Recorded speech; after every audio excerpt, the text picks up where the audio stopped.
like it or not, virtually every facet of life comes with a set of rules. It's not just at work, but when we drive, at the market, and even at home, there are general rules by which our society agrees and operates. Obviously, we can choose to ignore the rules, but there are consequences for all such actions. The rules that we create in schools and called expectations, they serve two key functions. First, they help to maintain a safe environment which learning can be maximized. Second, they mirror larger societal norms for behavior, setting students up for success outside school. Teachers are very good at predicting the types of problems students are likely to have in different areas and contexts, especially the classroom. As you listen to these JCPS teachers describe the problems they see, you'll also hear a bit of frustration in their voices. We all find misbehavior to be a challenge.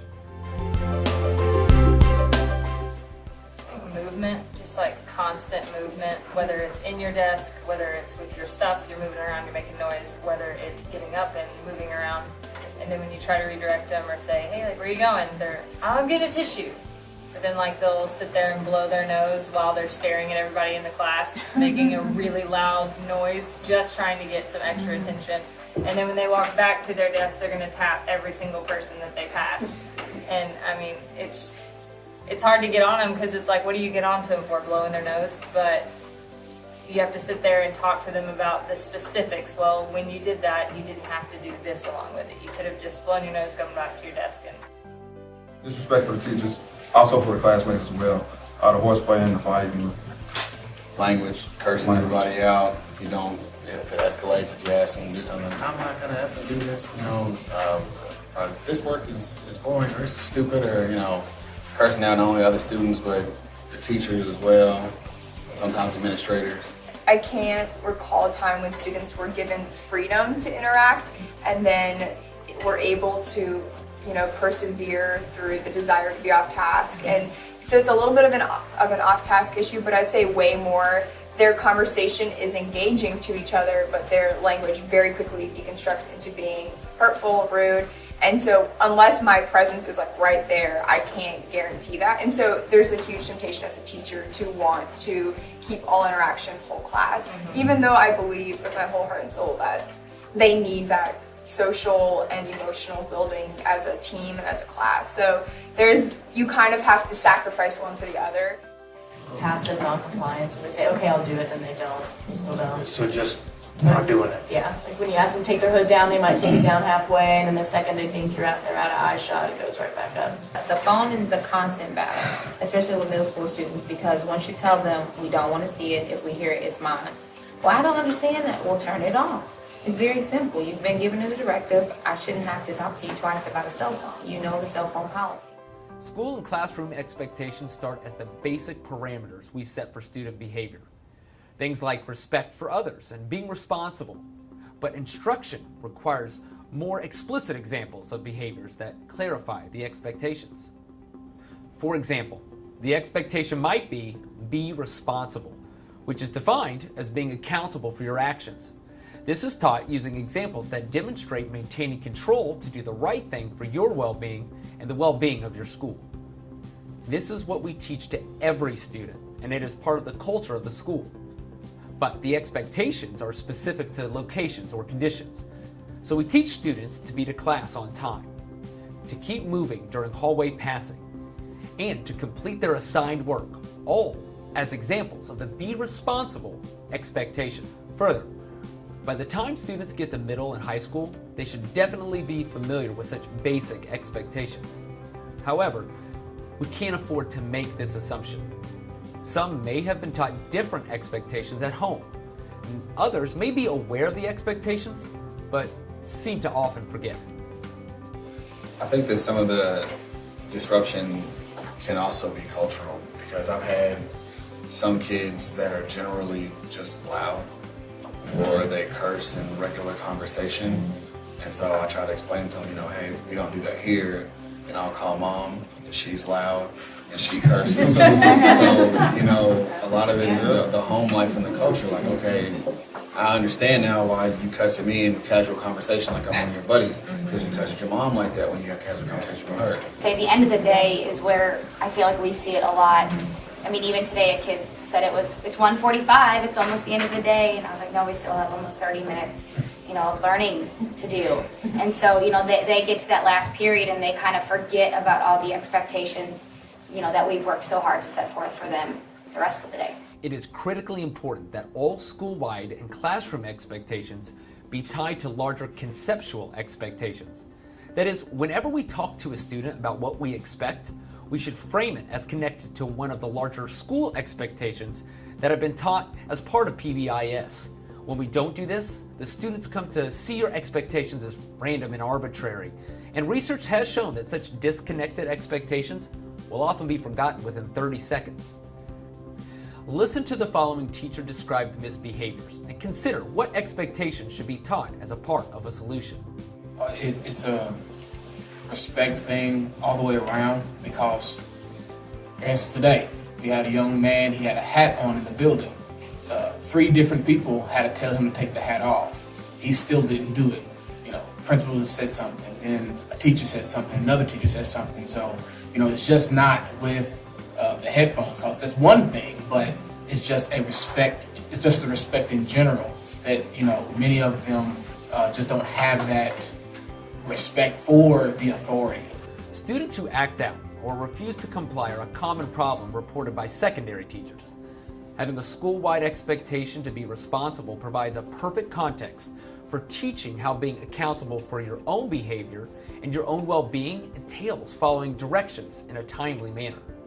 Well, and sometimes I feel like they might joke on each other, your mama this, and not realizing that something had happened to that student's mom, and then that sets them off.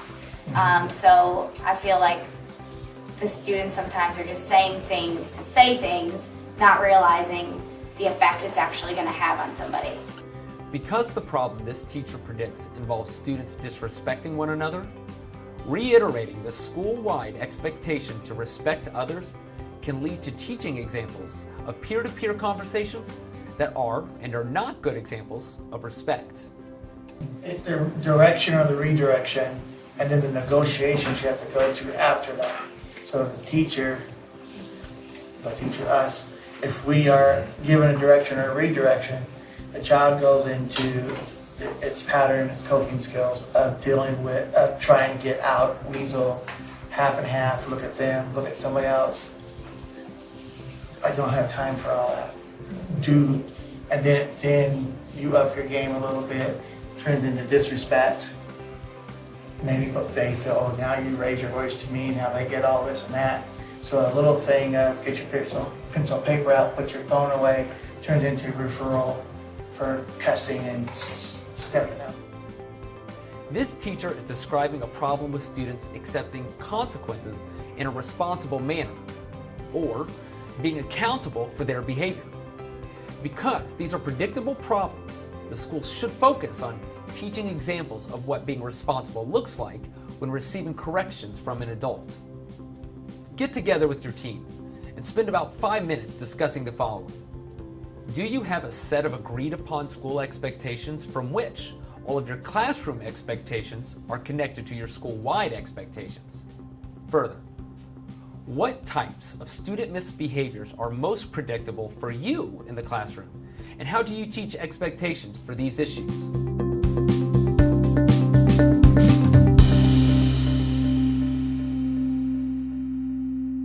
It's likely that all teachers have at least some expectations that are communicated to students. But there are 3 key features of effective expectations that teachers can consider to maximize the probability of student success. Let's take a look at each of these.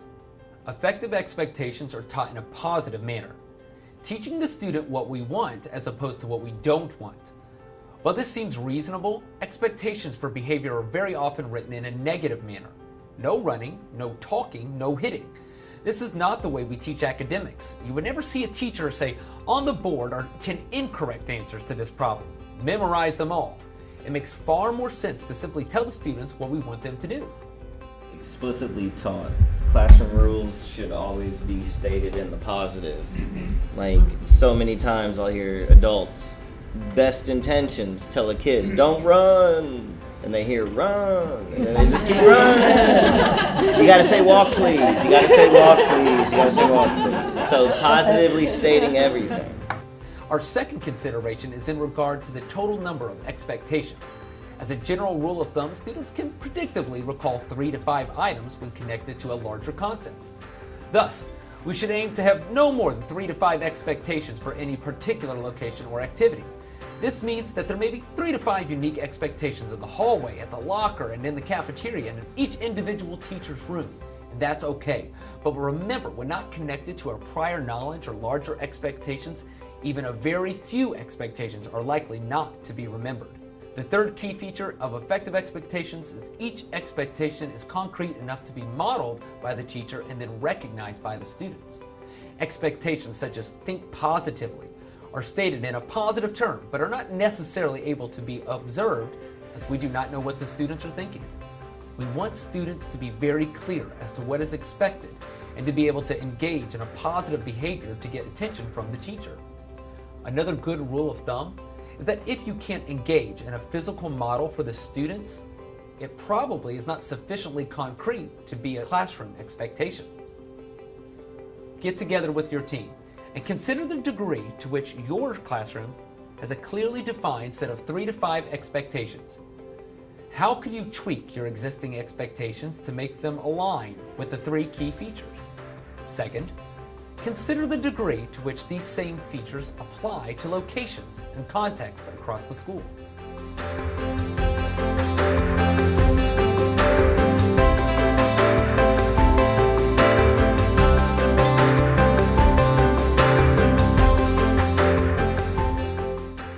Teaching expectations involves the same set of effective instructional procedures as any other type of teaching.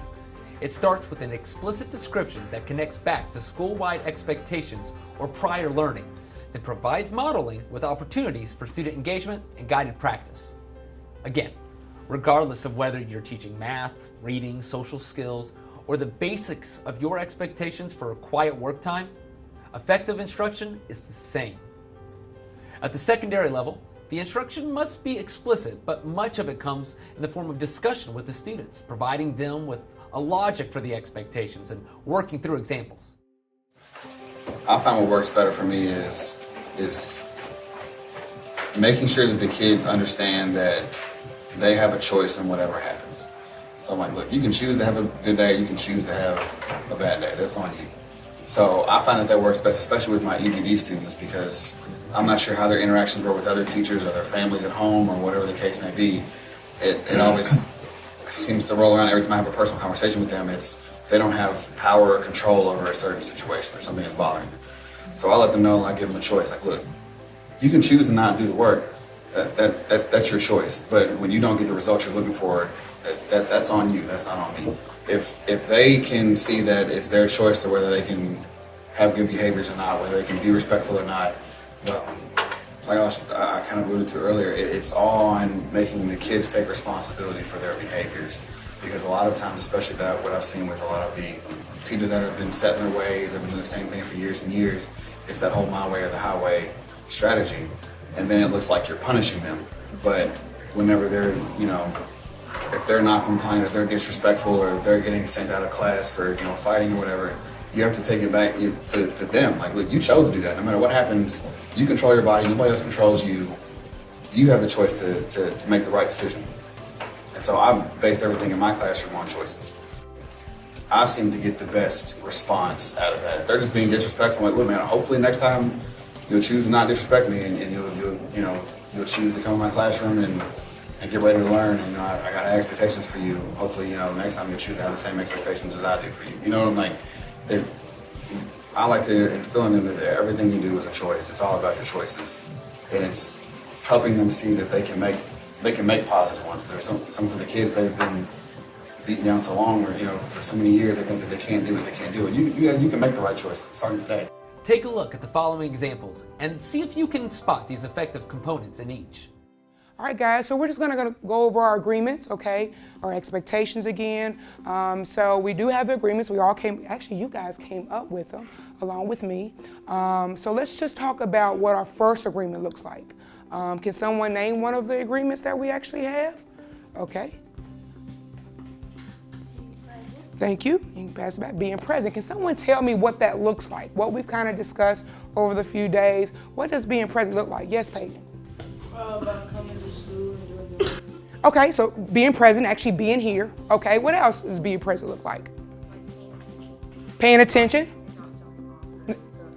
So I would say staying focused. What about, there's another one that's really important to me that we've discussed, keeping it safe. So what does that mean? What does keeping it safe mean? Yeah, keeping it safe, like when somebody's feeling their feelings out and being emotional about what they say, you can't laugh and make fun of them. Okay, perfect. Okay. Yeah, so again, being respectful, that is a really big thing here. So you have something to say, Jaden, about that, being respectful? Don't talk when the teacher's talking. Okay, don't talk when the teacher's talking. I love that. That's great. Okay, ladies and gentlemen, today we're going to be talking about responsibility, being a responsible student. So can someone tell me, what does it mean to be responsible? Can't we just follow the rules? Well, that's part of it. Part of it is following the rules. But let's say, you're over here with your friends, you have an assignment due tomorrow, and they're talking. What would be the responsible thing for you to do? Finish the assignment. Great, Maggie. Yeah, responsibility tells you you need to finish the assignment.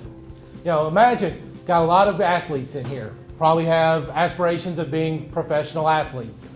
Do you think in the off season, Eli Manning just sits around and does nothing, eats whatever he wants, doesn't go to the gym? You think he does that? No. He's hitting the gym. He's responsible. He wants to get in, he's working out, he's trying to make himself better. So imagine you're out in the hallway. The first bell's rung. You have about less than 2 minutes to get to class. Your friends are standing around talking. What would a responsible student do?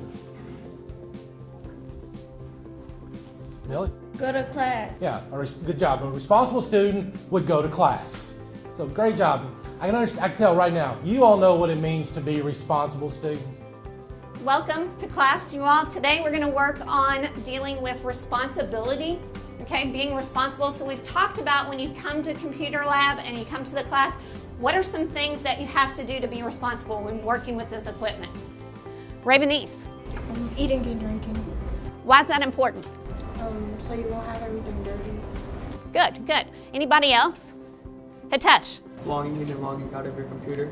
Logging in and logging out. Why is that important? So no one can go in your computer and mess up your stuff. Good. So I want you guys to go ahead and log in for me. And again, if you have food or drink, remember, we talked about that as part of our responsibility. Put it away, put it away.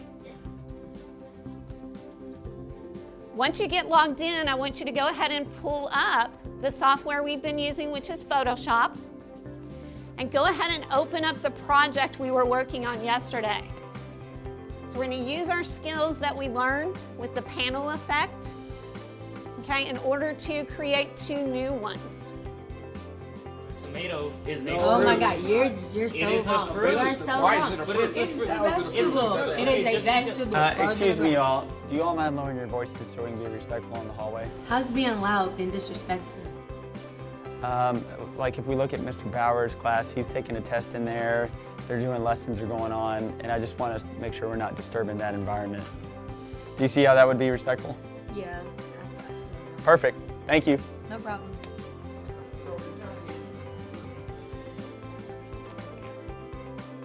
Get together with your team and consider whether you have all the expectations you need in your classroom and that they are taught using the key features. In addition, consider your own students' unique behaviors of concern and what are the behaviors that you need to teach to students in order to avoid those predictable misbehaviors.